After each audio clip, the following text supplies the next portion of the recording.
Welcome to the Systems View on Life. We are your teachers, Tjeerd and Marleen Reuding.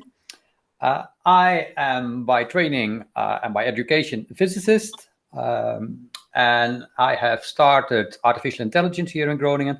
I've had a company on signal processing and speech recognition, and eventually I returned back to the university, and I am now officially an associate professor in auditory cognition, which actually means brainstem cognition for me. And that means that I am very much interested in our deepest cognition and our relationship with the world.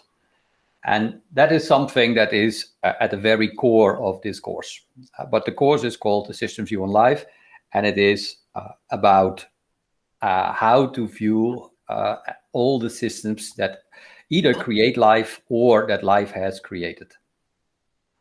So Marleen, can you tell something about yourself? You are the teaching assistant.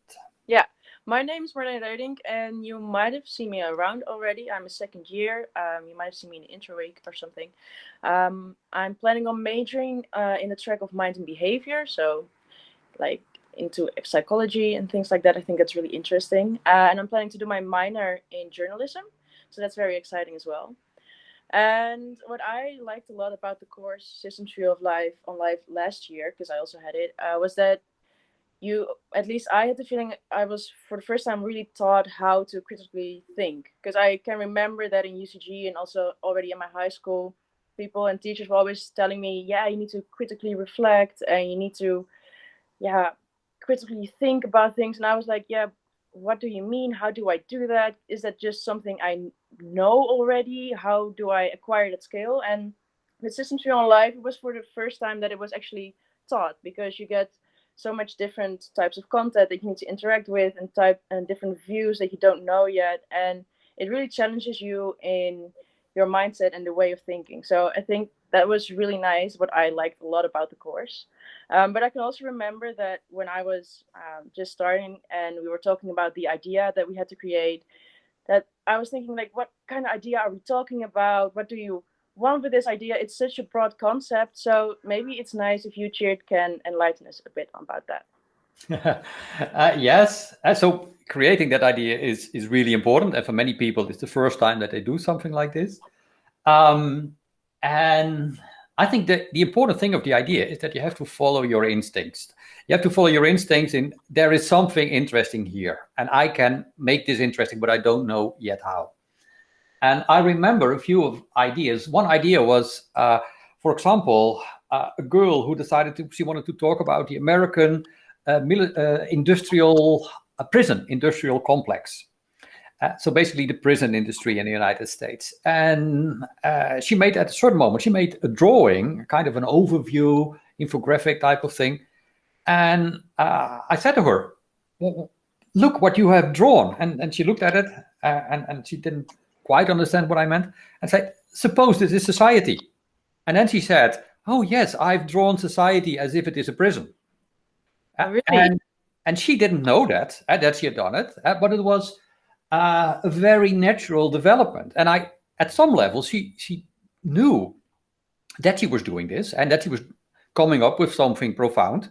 But you need interaction with someone else to, at some point, help you understand what the hell what you have done. Yeah, I definitely remember that as well. At some point, I was totally stuck with my idea, and then I was thinking maybe I should change everything. This is not going to work. And then with talking to other people, seeing other perspectives, that really helps you at that moment. So yeah, that's something I would already like to tell you guys. Really talk about your ideas, because that's going to help you a lot. Yeah. Yes. And on Fridays or Tuesdays, I forgot actually, we are going to talk about ideas. So you have to explain your idea almost every week to other people. And you will see that every week you will explain a slightly different idea. And eventually the idea becomes more or less solidified and strong, and you are able to present it really well. So in your year, Marleen, you did something on democracy, how to improve democracy. And I think you discovered how damn difficult it is to improve on something that exists for so long. Yeah, I sure did experience that. I was really positively starting this project. I was like, yes, I'm gonna do this. And then while I was researching, I kind of came across the fact that democracy is like a necessary evil. It's not the best thing, but like all of the other forms are not necessarily better. And then at some point, I was like, can I even improve democracy in some point? It just seems impossible. And then I have to admit that with my end product, my final deliverable, I was not that happy, but I had a whole process going on, and I think I learned a lot in the process. So although my final deliverable was not something that I was really proud of, I learned a lot along the way. So that was also really nice. Yeah. And that is one of the nice things of this course, I think. So that the route is actually more important than the outcome. Yeah, And, definitely. and there are so many ways of having an interesting route, and probably less ways of having also a super interesting outcome. Yeah. All right. I think we call it a day. All right. I think that we now start talking about the questionnaire that we send out.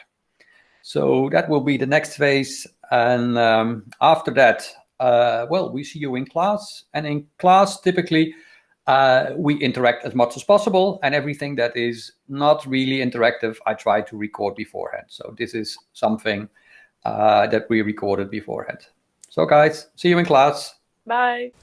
So let's go to the questions, and especially the answers that you gave on the preform questionnaire.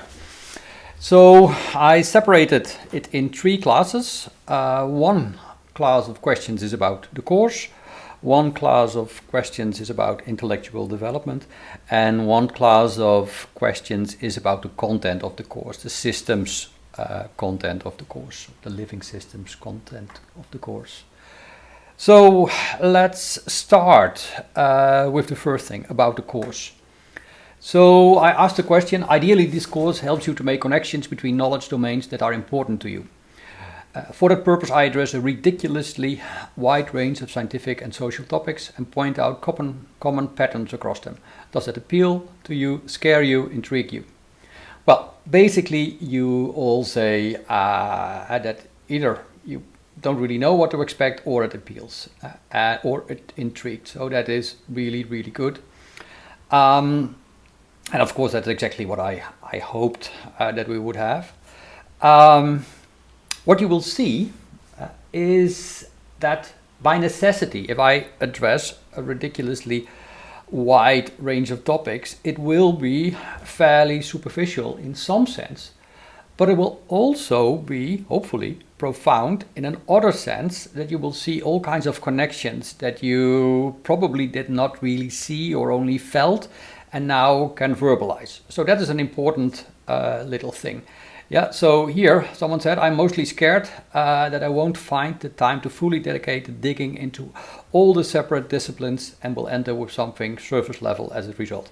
That is absolutely a valid concern, but this course is not about going into detail. This course is much more about what is common across all kinds of disciplines. And if you know what is common across all kinds of disciplines, then you have a way to use knowledge of one discipline as a resource for another. And that is the important thing. So the true benefit, hopefully, of this course is after this course, and probably in a way that you will never realize, because you just internalized looking at disciplines in a particular way, and all of a sudden everything makes more sense. So that is what I want. This intrigues me and makes me happy, because this kind of courses is why I chose UCG. Yeah, so well, that's of course the reason why I developed this course. I hope that many more teachers are doing that. Another question. This course is called The Systems We Own Life. What type of expectations does this raise in you? Well, let's go through a few. There are so many different views on life that it can be very different from each other. Yes, true. I'm interested to see what different kinds of views there are and how they exist in the first place. I want to broaden my horizon in the different systems of belief that are out there. Well, that is very much what I also tend to do, but more or less on a meta level. Yeah, so I am interested in where do the beliefs come from? What is the source of the beliefs? Because every thing that we come up with is also an expression of our limitations. Yeah, so we cannot solve a problem, therefore we come with a solution, but not being able to solve the problem in the first place is already a sign of our limitations. And what is the limitation? For example, that you were not able to prevent the problem. And preventing problems is, in many cases, a much more valuable skill than actually solving them. I expect to perhaps inspect new elements of human life from very different perspectives, to challenge these elements and to form new expanded opinions on them. Well, go for it. I love it. No, this sentence is not finished, but initially I thought Earth system science. Well, it does include that. But the structures of Earth systems and living systems in general are very visible pretty much everywhere. And this is a completely different answer. I get to develop a well-rounded and sensible theory of myself. Well, you have to do that yourself, but I damn try to give you the tools to create that sensible theory of yourself. And by the way, a theory of yourself as an actor in the world is a very good definition of identity, the identity concept in psychology. Yeah, so you are talking here about identity, and it makes perfect sense. Let me see. That it will help us to teach how to view anything holistically. Yep. But this is not something that I can teach you in some sense. This is something that you have to acquire yourself, but I will give you help on this. Yeah. So it is. Basically, I cannot educate you. You can only educate yourself, but I can point you into certain directions that you then use or ignore. And so the education part is going into you. I am not a dog trainer in the sense that I want to have you sit up and be obediently do whatever I want to do. I don't care at all about that. Looking at life as a huge system means that every part is connected to others, also in ways that are not always obvious. Yeah. It follows that any change, disruption in one part of the system has consequences in another. The system has to be consistent within itself, yes, very difficult, but reality is always consistent with itself. But it's our ideas about reality are not necessarily consistent either about our own ideas or about reality, or with reality. I'm curious to find out if my beliefs of different topics are consistent with each other when looking at the system of life as a whole. Well, go for it. This is a very good task for you. Does it evoke questions about topics that seem normal to us? Yes. In all fairness, the stuff that we do not question is where we are going to make the worst mistakes. So everything that you take for normal, that isn't actually normal, that is going to be a real problem for you. You can almost guarantee that.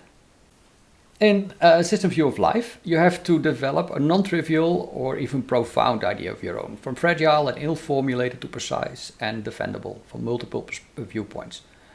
So I'm glad that you answered this. So most of you said, this interests me a bit, but I will be a bit out of my comfort zone. Well, good for you. You should be a bit out of your comfort zone, because the only way to extend your comfort zone is to go out of it. Not too far, that is useless, but you have to go to the boundaries of your comfort zone in order to extend it. And that is the place where you really learn. 1/3 of you said, I cherish the freedom of topic and approach, and I know that I can do it. Well, great, go for it. I'll help you in any way I see fit. And here are 2 people that scare a bit, because you never really did this before. And if you think about it, it's actually quite weird that some forms of education, many forms of education actually, never allow you to create something of your own. The only thing that you really have to do is to obediently sit up and perform your trick at exam time. So that is something that I find quite annoying about education. So I give you ample opportunities to come up with something of yourself. Well, I'm glad that someone felt all three of the topics and go for it. This is a little bit scary, and I hope you will experience a number of different emotions during this course, because emotions entail that there is something happening. So just memorizing stuff, well, probably only emotion that you then feel is sense of boredom or so in the end. That's not what I want. So boredom is wrong, interest is good, and a little bit of anxiousness and apprehension and anger and whatever, wonderful, go for it. But not all the time. Interest should be leading. Are there taboos? I thank you for your list. Most of you don't have taboos. A number of things probably associated with stuff that you experienced are currently sensitive. Well, I will try to avoid them. This is a nice one. I don't accept opinions, views which are not scientifically proved or hateful, because I'm open-minded, ready to explore any topic or view. Besides that, I'm open-minded, etc. Well, this is a difficult thing to say. You'll see that science has a lot of unproven, currently active topics, and you will see that some of them might be easily interpreted as hateful, while they're not even intended to be like that. So this is a difficult one, but we come to it. It's a good point. Good that you brought it up. But most of you are not so easily triggered, so go for it. What are the 5 greatest dangers for humanity? Yeah, and I'm actually checked 5 boxes. Well, you can also add a few threads. So we probably go into this a little bit better. I use this to fine-tune the topic. Yeah, so I had already a topic on climate change, so we will definitely go for climate change, because you think that is an important threat. By the way, why did I focus on threats here? That is because threats are typically the things that motivate people really strongly. And of course, you want to be motivated for the proper things. So if someone scares you with a topic that motivates you to do an awful lot of things, while at the same time there is something that is actually much more important, or a true threat, and you're not spending your time on that, you are wasting your time fighting for one cause, while actually you should prepare yourself for something else that makes much more sense, and that is actually a much bigger danger, or a problem that is easier to solve, or all kinds of things. So you have to figure out what should motivate you, not really what motivates you. This is a question about, in some sense, what motivates you. So climate change, population growth, I'm not sure what was this one, degradation of the biosphere. Well, polarization in society, fake news, capitalism, artificial intelligence, all those kind of things. They should scare you, yes. War also. But these are, in some sense, superficial things. Yeah. So energy scarcity, global supply lines, technocracy, industrial farming, meat eaters, normal people, they might be expressions of fears that have something similar on a meta level, and that are actually much more influential because they are on a meta level. So climate change, it means pretty much everything for all kinds of different things for all kinds of different people. So also figuring out what the hell is climate change is already not at all easy. So we're going to think about a number of these topics, and I can already assure you that energy, technocracy, industrial farming, Let me see. Polarization, probably. Threaten democracy, yes. An illusion of democracy might be a good one. They will play a big role, including with climate change. Maybe population growth as well. Let's see how that develops. So those were the questions that had to do with the course kind of in general. Now let's go to a set of questions that had to do with academic development and intellectual development. So this course is academic in the sense that we assist you to educate your own mind. Yeah. So this should be the goal of every course, academic course. So not necessarily a skill course, although that also helps, but a normal course should help to assist you to educate your own mind. So let's see what you said, basically. Well, most of you, 3/4 of you said, I know I'm on my way, but I'm feeling unsure about it and like some coaching. Yeah. So let's assume that I am an educated mind, and I tick all the boxes of how you can have an educated mind. Then I can provide you with some coaching, and I will provide you with coaching about how do you approach stuff. Are you respectful for information? Do you protect yourself from high quality information? Those kind of things. So I'm not going to say this is a wrong belief that you have. But I am going to say there are all kinds of high quality sources of information that say complete opposite of what you say, and you are unaware of it. Yeah, so that is something that I might say. Another one, actually I'm not yet sure what an educated mind really is and prefer more strict guidance. Well, that's good. I know this, and I can provide that guidance. So no problem whatsoever. Just ask me also. By the way, everyone can. In the homework, you will see, we have a kind of one-to-one relation. So this is a kind of a homework this week, but normally you provide a little story, about 300 words, on a topic that I presented to you, and then we are going to interact on that homework. So I give often a fairly detailed response, and then you try to improve or do it differently or take more risks or whatever the next time, and then I'll respond again. And so gradually, step by step, you figure out what it means to have a kind of an academic conversation with someone. In this case, with me, with my biases, etc. Well, learn to live with them.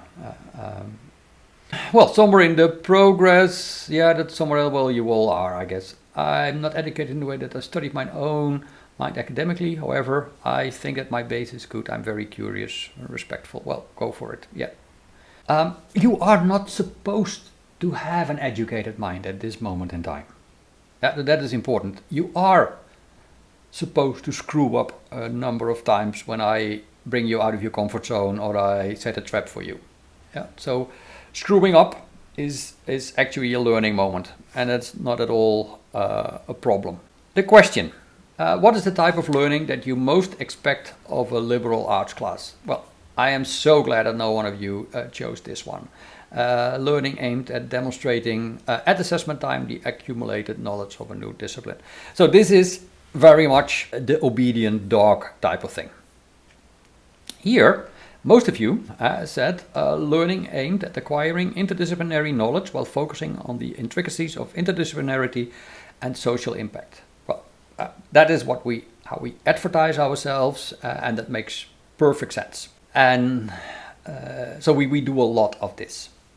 But also, a third of you said guided learning that helps you to promote personal growth with academic content as a means. Do you see what the difference is between this one and this one? And even more this one. This is taking gradually more control of the process yourself. So this is trying to get a strong basis. Here, it is guided learning that helps to promote yourself. So now the content is no longer the objective. It is your personal growth that is the objective. And the academic content is a means. Yeah, so not the goal. It is a goal kind of here. Yeah, so this is, for me, kind of laying a basis. This is using that basis for your own personal growth.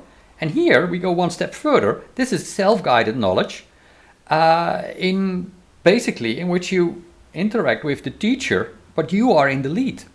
And that is no problem whatsoever. And I love that. And that is what is, in many of you, this will happen in your third year. So you will see the development from next year. Fewer of you find this important, more of you find this, and more of you find this important.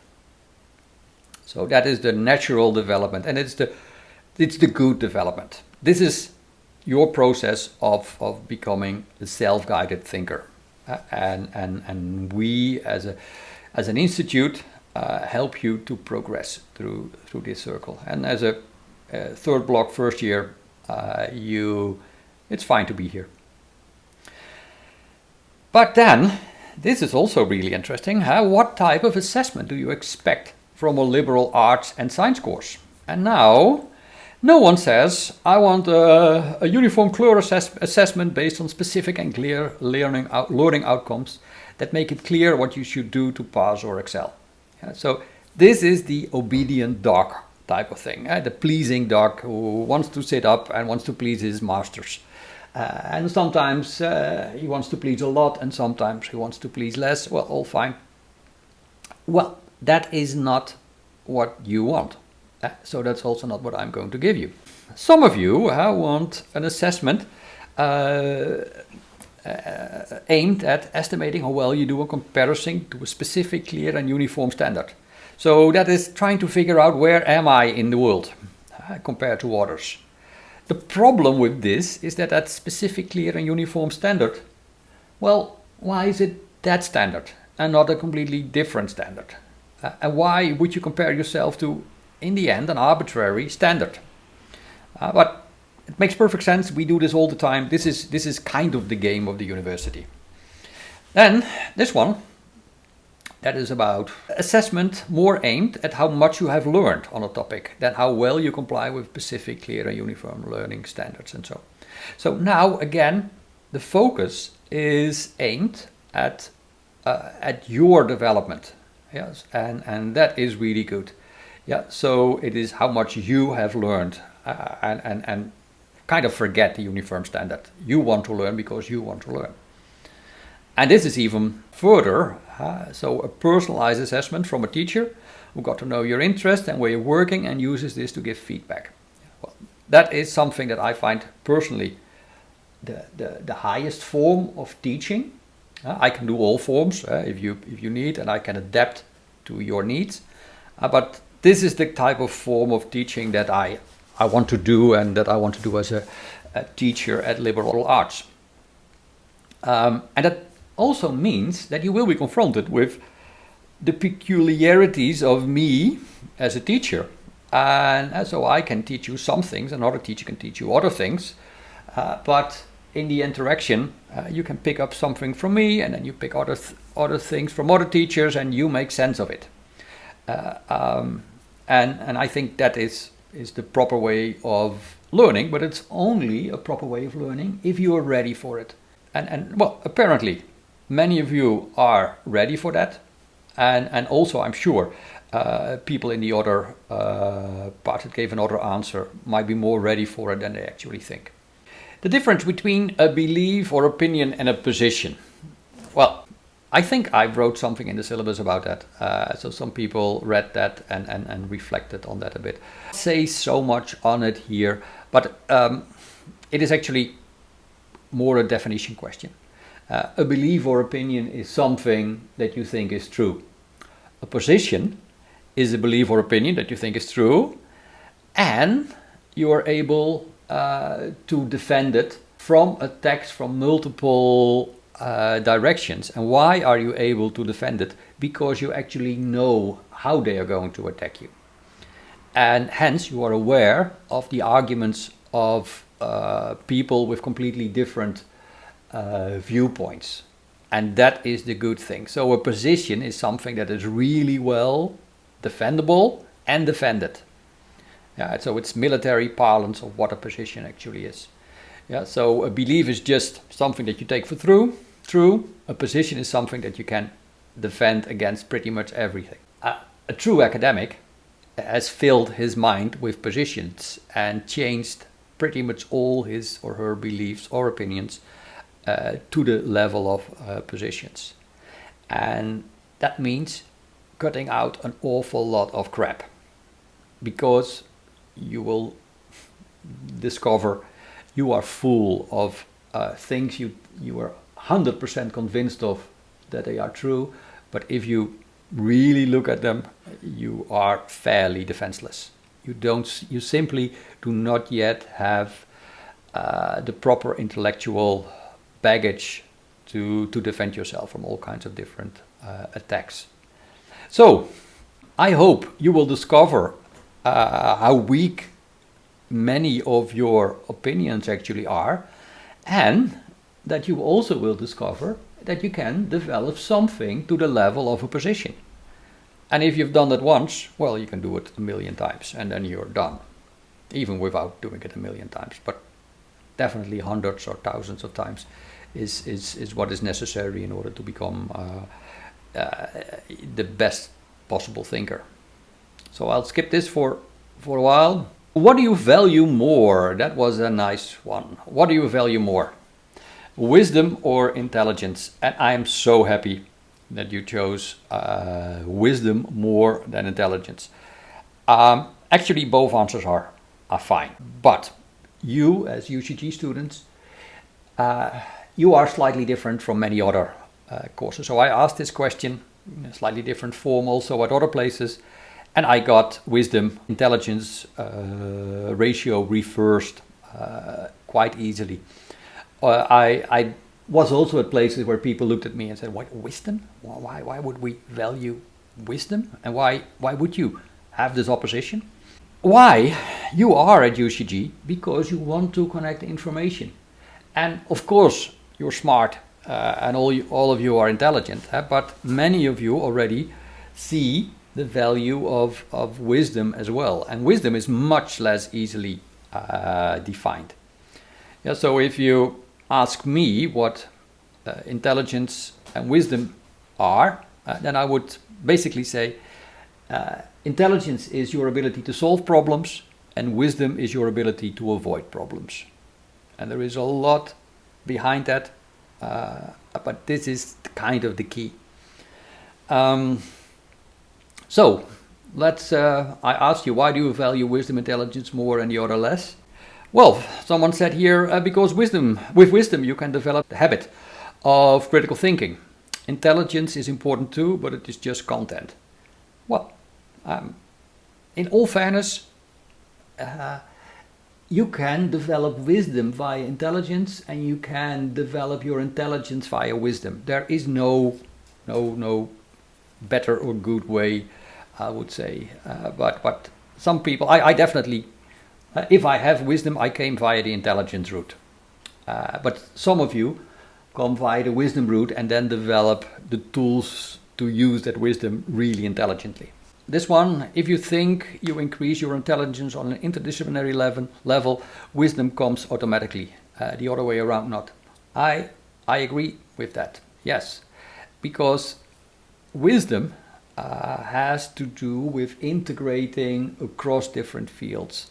Another definition, good definition of wisdom, is to optimize everything in the context of everything else. And that is something for which you need interdisciplinarity, actually transdisciplinarity. And so optimizing something without ignoring everything else, that is typically intelligence. Wisdom is knowing what is and what to do. Intelligence is just knowing what is. Yeah, makes some sense.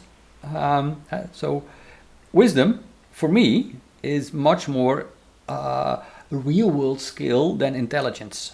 Intelligence is much more thought world skill, but it has profound consequences on the world as well. Here, intelligence is a skill, wisdom is an attribute. I value the verb more than the noun. I kind of agree with this and not, because for me, wisdom is very much a verb. Wisdom implies an end of the pursuit of knowledge, with intelligence doesn't. That's really interesting, because intelligence is aimed at problem solving, and problem solving means that you end a problem. So the purpose of intelligence is ending something. So you here suggest that wisdom implies an end to the pursuit of knowledge, while intelligence is aimed at ending problems. And wisdom for me is much more something that is a background process that is constantly active in trying to prevent new problems. And hence ensure that you have to use your intelligence as little as possible to solve pressing problems. But if you're intelligent and you're good in solving pressing problems, then you're not often in pressing problems. If, however, you are not good in solving pressing problems, then you probably make your problem worse, or you create new problems. And new problems keep on activating your intelligence. And then you use your intelligence again to create new and worse problems. And then you are in something that I call a coping trap. And that is a situation in which you activate your intelligence all the time and actually make your situation worse and worse. Yeah, so wisdom is the way out of this. The problem is that you have to develop wisdom, and it's difficult to develop wisdom when you're only busy with your intelligence. So let's go for another. I value more intelligence because it's a set of skills that are useful every day. I agree. Intelligence allows for a successful and critical acquisition of knowledge, which leads to wisdom. I kind of agree with this. And this is a good way to kind of develop towards wisdom. But this is also true. Intelligence is overrated. That is what my wife says, because when not applied very smartly, it locks you into a situation of problems. And you need interaction with the world and problems, by the way, to develop your wisdom.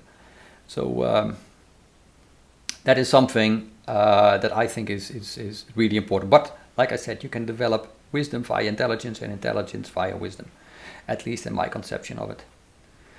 Well, this is also a last one. I know very intelligent people that would do well to act more wisely sometimes. This is kind of what I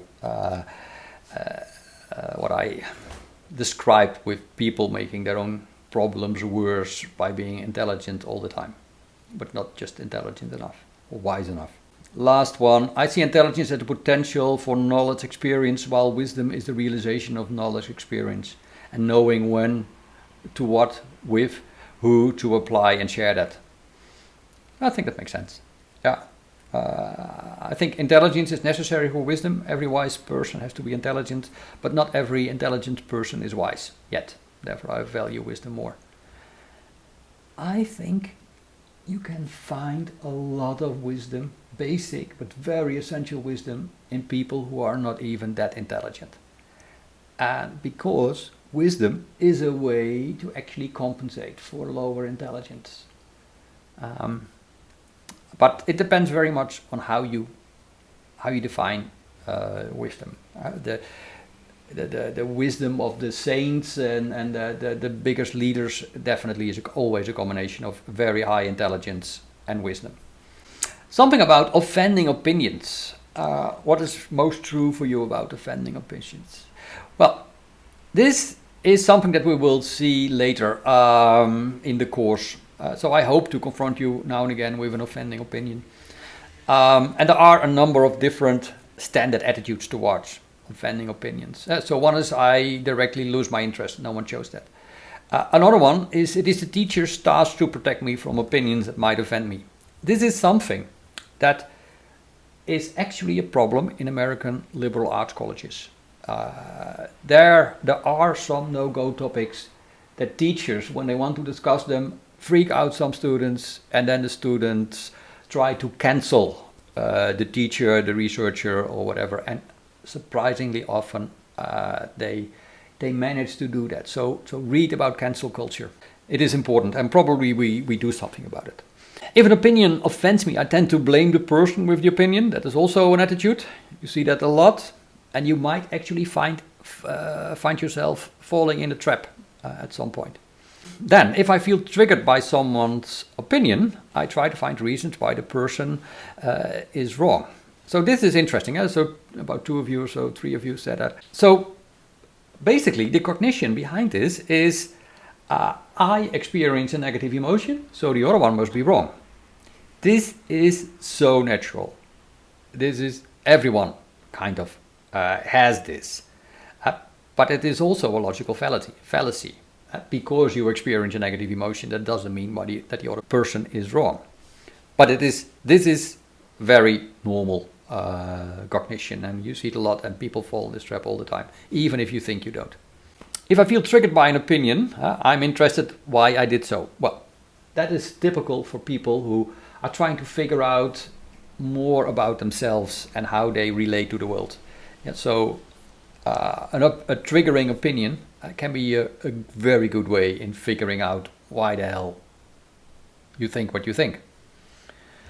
And then the biggest part, more than half of you, a seemingly extreme position formulated reasonably makes me interested in its justification. So that is an important strategy. That's a very good strategy, and it is the open strategy. Now all of a sudden you're interested. So in this part here, I directly lose my interest, and it's a teacher to protect me, the task to protect me. This is defensive, super defensive. You try to close yourself from the opinion. This is what you want, is the opposite.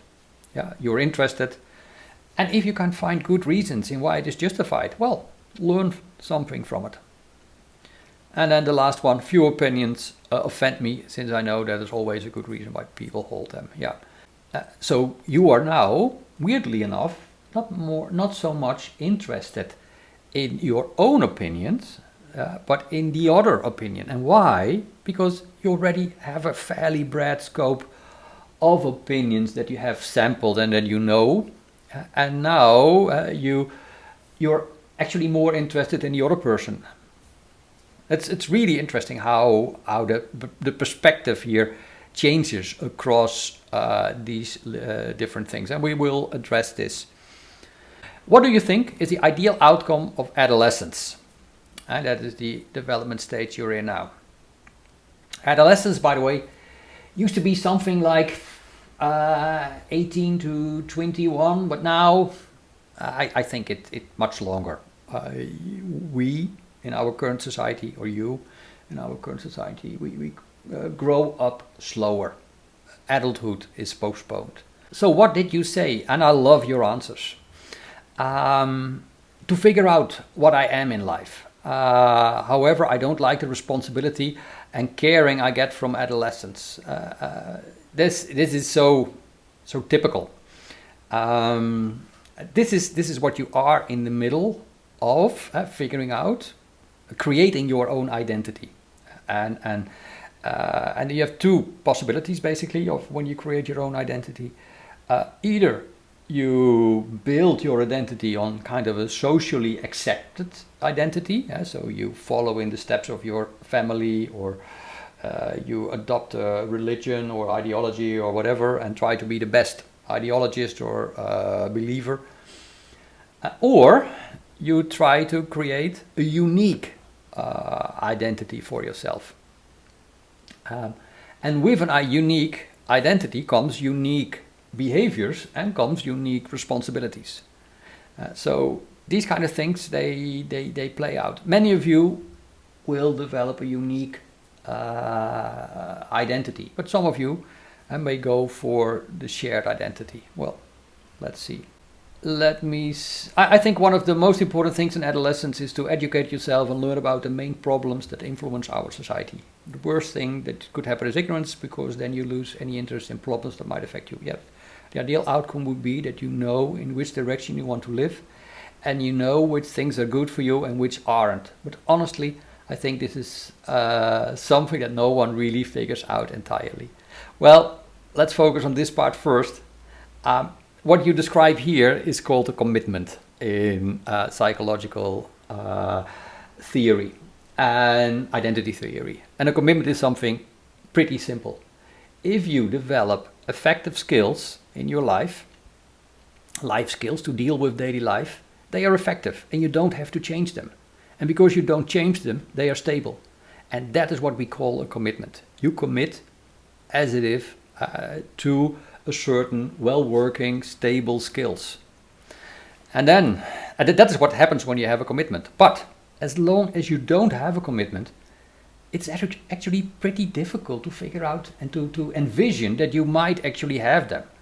So what you then say, but honestly, I think this is something no one really figures out that entirely. Well, entirely maybe not, but people figure it out for a very, very big part.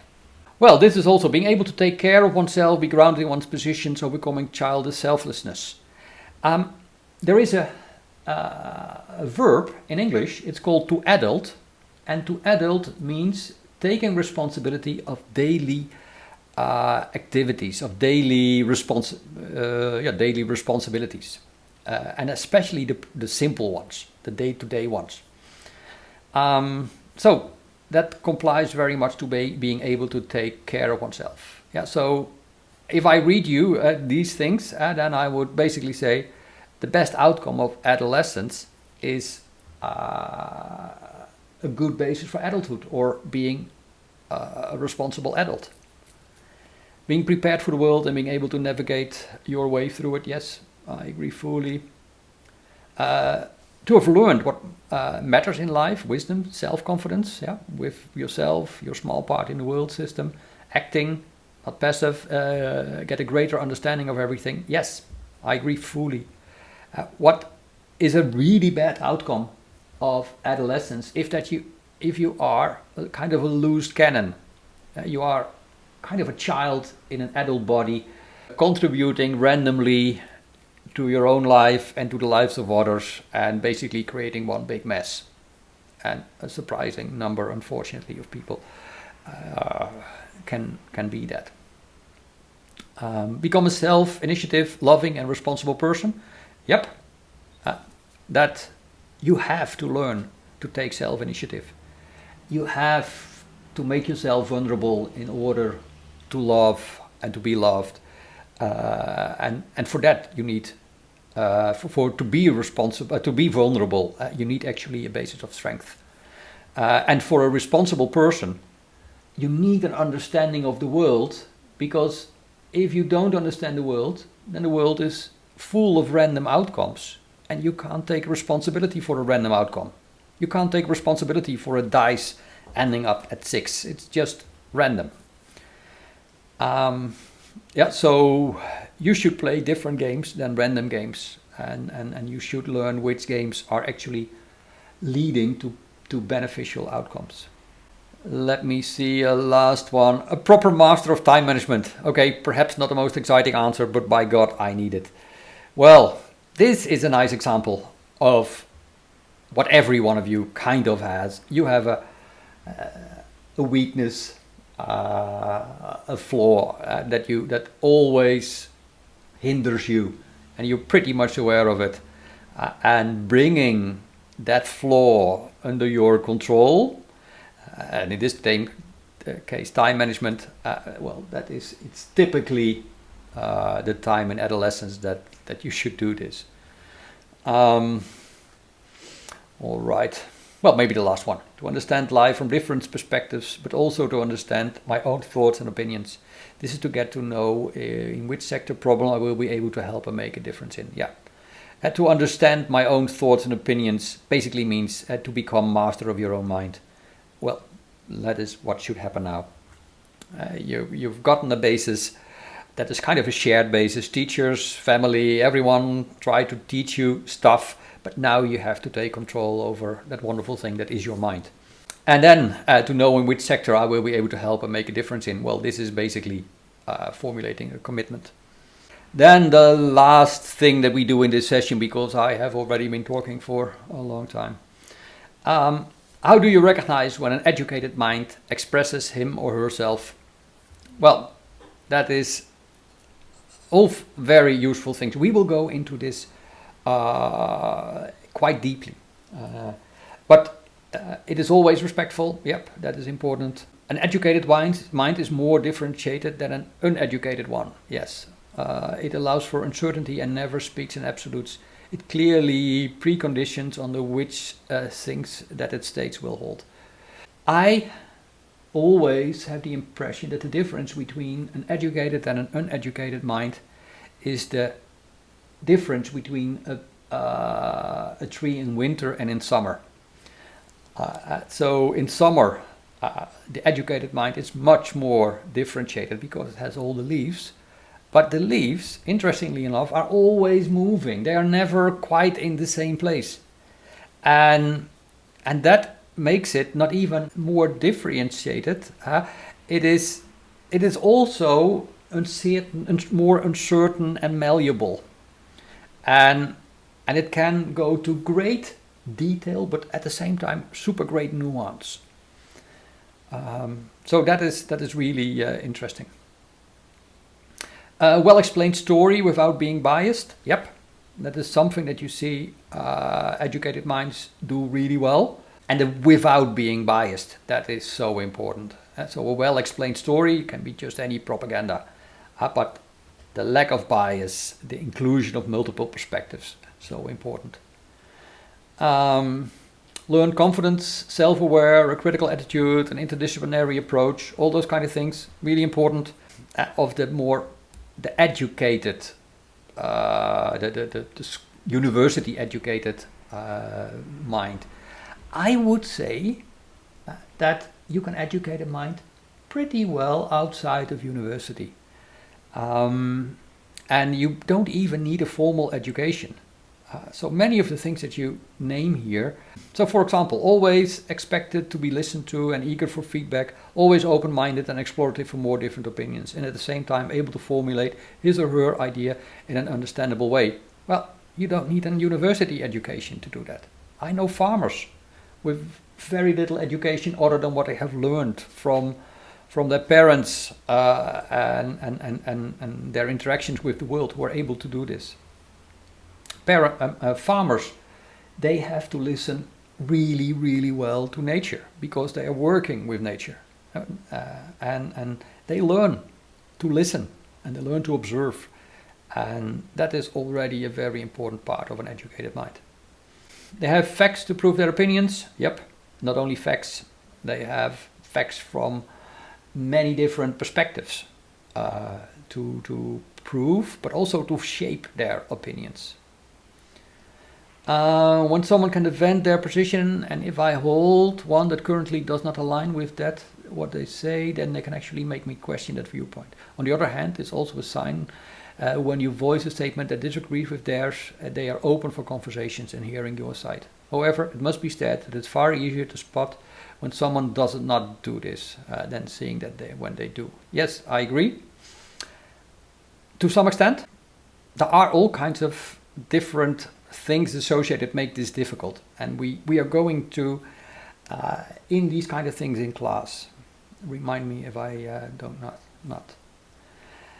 When they use the word salacious instead of the word obscene, it is easy actually to get fooled by so-called educated minds, because there are so many people who are just buffoons and who sound really educated, but are, for example, not at all aware of opinions conflicting with their own opinions that might even be of higher quality. They are just buffoons, I would say. Too many of them in academia, also I'm afraid, among my colleagues. Also able to explain your own thoughts and opinions to others, but also able to listen and understand the thoughts and opinions of others. Yep, I think this is something very actionable. If you're able to do this, you're on your way to become an educated mind. All right. Let's call this call this a day. Thank you very much for listening, and we will discuss this in class.